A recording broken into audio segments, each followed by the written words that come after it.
Terima kasih Anda masih bersama kami di Welcome to BCA dan masih bersama dengan saya Ferdi Hasan dan juga Chris Pramono di sini, pengusaha wisata bahari. Kita masih membahas mengenai bisnis potensi sumber daya alam tanpa eksploitasi yang berlebih.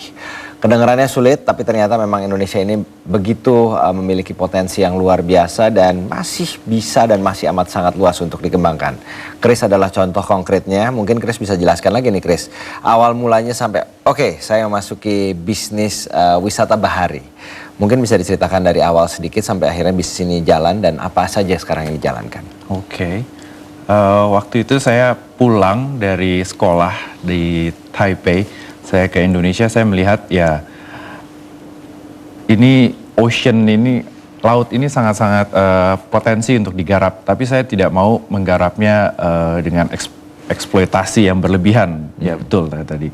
Saya mau justru mempromot Indonesia dari segi bahari.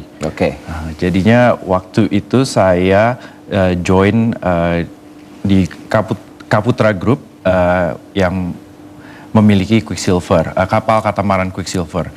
Nah, di situ bisnisnya sangat interesting karena kapal pesiar ini membawa orang ke Pulau Nusa Penida day cruise untuk bermain dan wisata bahari. Wisata bahari. Jadi Quicksilver juga sekarang sudah memiliki kapal selam ya yang beroperasi dan ini bukan hanya nyelam di bawah perairan tapi benar-benar ke dalam gitu ya. Bicara mengenai terumbu karang dan juga di dalam laut Indonesia ini.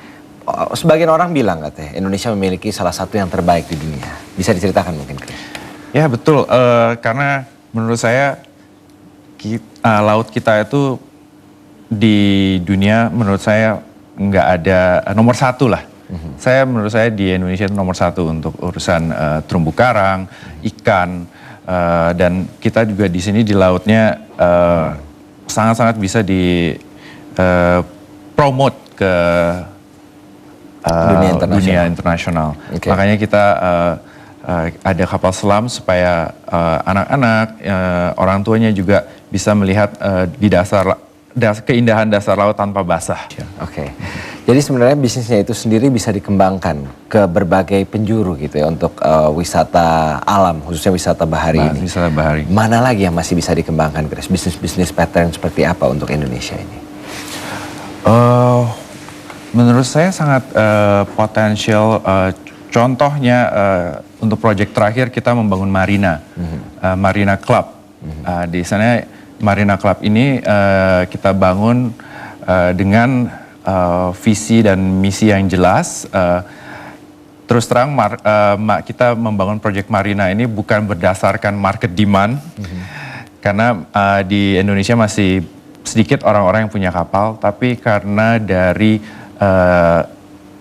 cinta bahari yang sangat mendalam dan sekumpulan orang-orang yang idealis yang juga mau membuat marina ini sebagai infrastruktur yang mutlak untuk di negara maritim seperti ini. Jadi masih sangat luas dan masih bisa untuk dikembangkan. Salah satunya misalnya marina, dan ini menjadi marina pertama di Indonesia yang memiliki clubhouse. Yang memiliki clubhouse untuk kapal-kapal bisa berlabuh di situ dan juga menikmati berbagai macam kelebihan dari laut kita dan juga alam di bawah laut Indonesia gitu ya.